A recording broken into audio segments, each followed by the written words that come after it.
Assalamualaikum warahmatullahi wabarakatuh. Selamat malam teman-teman semuanya. Di sini kami dari kelompok 1 ingin mempresentasikan tentang kebijakan fiskal. Pertama-tama kami akan mengenalkan anggota kelompok ini. Saya Novatia Putri. Saya Dewi Rahmawati.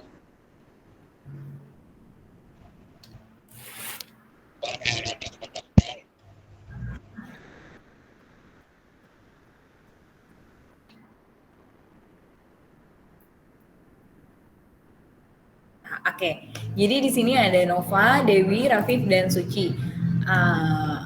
Sebentar, saya share screen.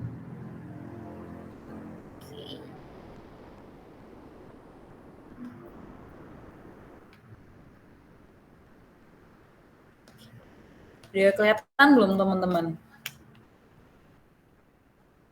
Belum. Keluar lagi kah itu? Keluar lagi.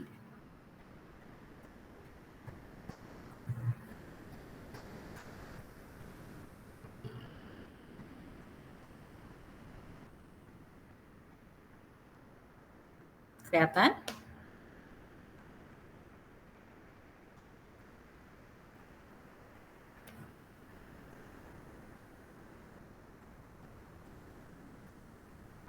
Udah kelihatan ya?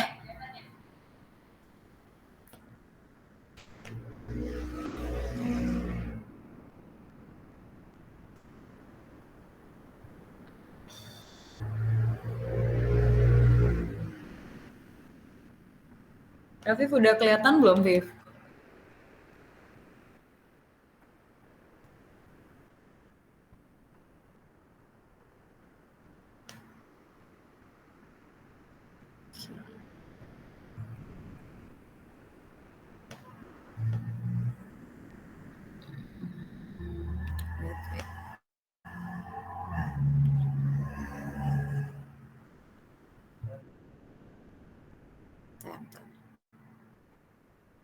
Oke, ini udah kelihatan?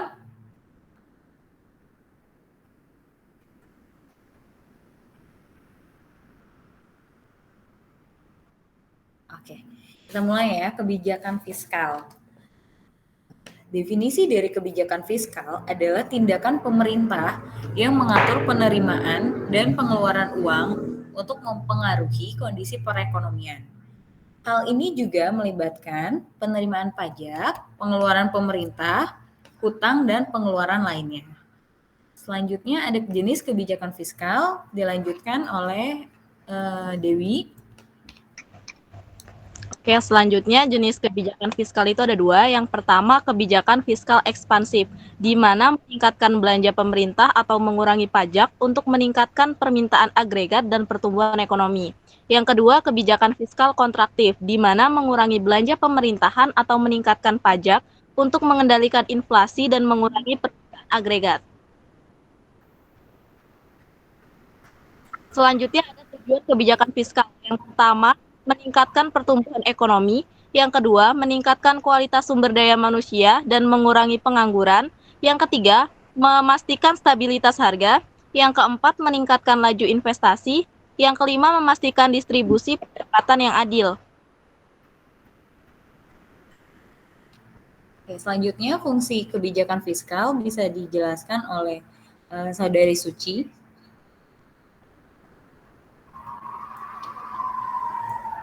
Fungsi otoritas, fungsi pengawasan, fungsi perencanaan, fungsi alokasi, fungsi stabilisasi, serta fungsi distribusi.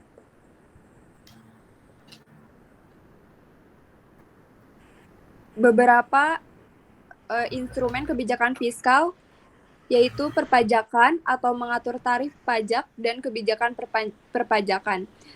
Kedua, pengeluaran pemerintah menyusun anggaran untuk proyek-proyek dan program-program. Ketiga, ada utang publik, meminjam uang untuk membiayai proyek atau program. Keempat, ada anggaran atau rencana pengeluaran dan penerimaan negara. Oke, selanjutnya boleh dijelaskan Saudara Rafif.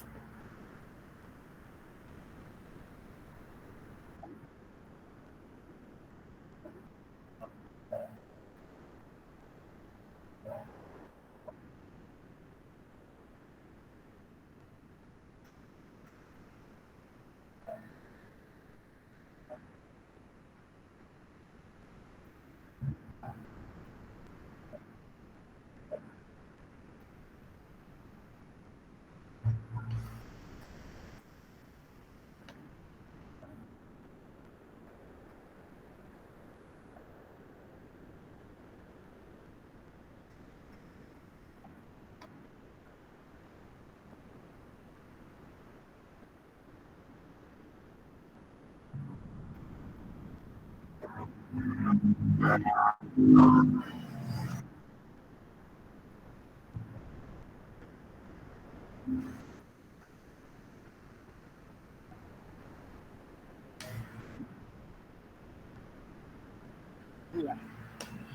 kasih. Kembali kita ke begitulah pemaparan materinya. Di sini saya akan menjelaskan tentang kesimpulan materi ini. Jadi kebijakan fiskal itu adalah suatu kegiatan yang bertujuan untuk meningkatkan kesejahteraan umum melalui tindakan kebijakan pemerintah yang terkait dengan pendapatan dan pengeluaran. Kebijakan fiskal memiliki peran sentral dalam menjaga stabilitas ekonomi, mengelola sumber daya, dan mendistribusikan pendapatan di suatu negara.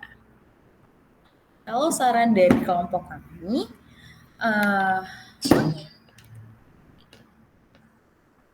untuk sarannya dari kelompok kami, untuk para pembaca mungkin bisa memahami lebih dalam tentang kebijakan fiskal, mulai dari definisi, jenis, tujuan, dan perannya. Dikarenakan kebijakan fiskal ini adalah kegiatan yang baik untuk membantu menyetabilkan ekonomi yang ada di negara kita. Oke, seperti itu penjelasannya. Apakah di sini ada yang ingin bertanya?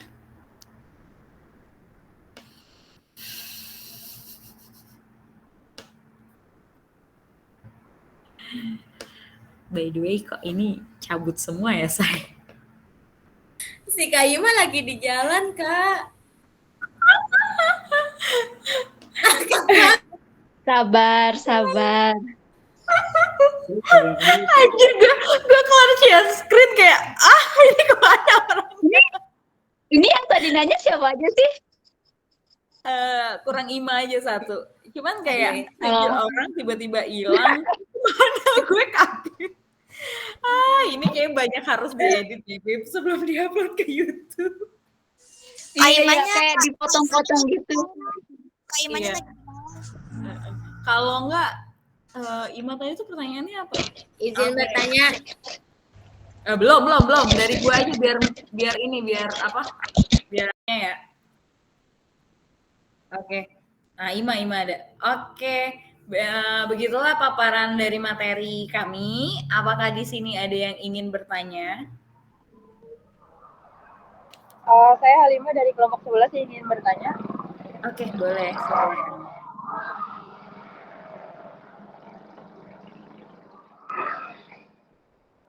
Berapa pertanyaan dah? Oke, saya izin bertanya ya. Apa dasar dari hukum kebijakan fiskal?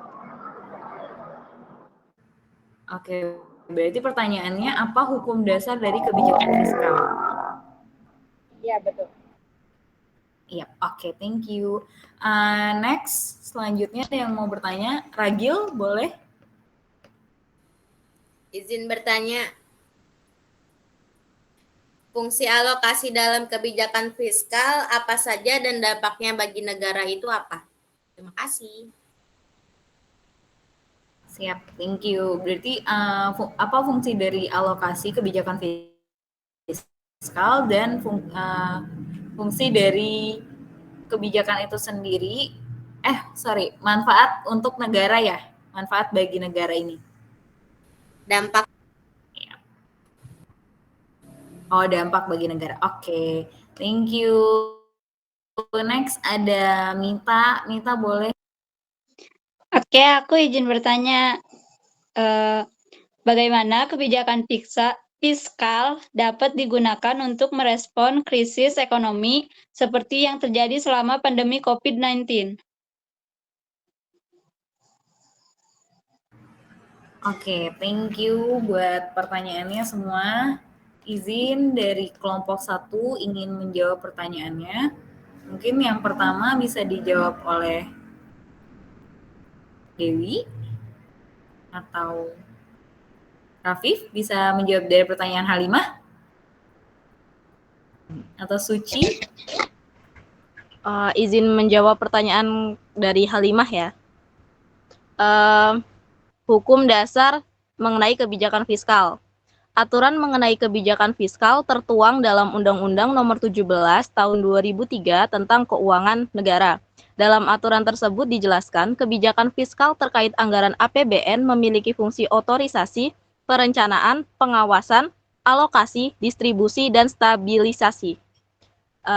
Bagaimana Kak Halimah? Oke, cukup. Terima kasih Dewi atas jawabannya. Sama. Oke, selanjutnya pertanyaan dari Ragilia bisa dijawab oleh Rafif.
Oke, thank you.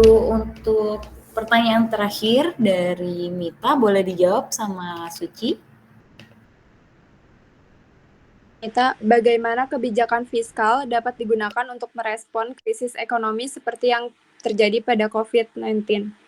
Jawabannya yaitu, pemerintah dapat menerapkan jenis kebijakan fiskal ini dengan cara meminimalisir pengeluaran dan menambah jumlah pemasukan.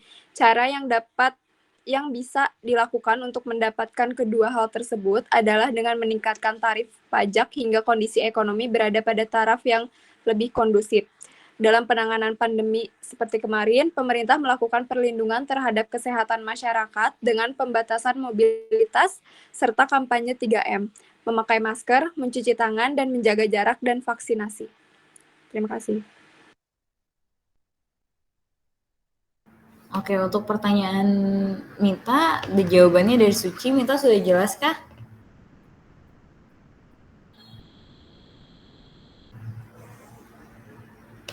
Untuk jawabannya udah jelas kan Mita?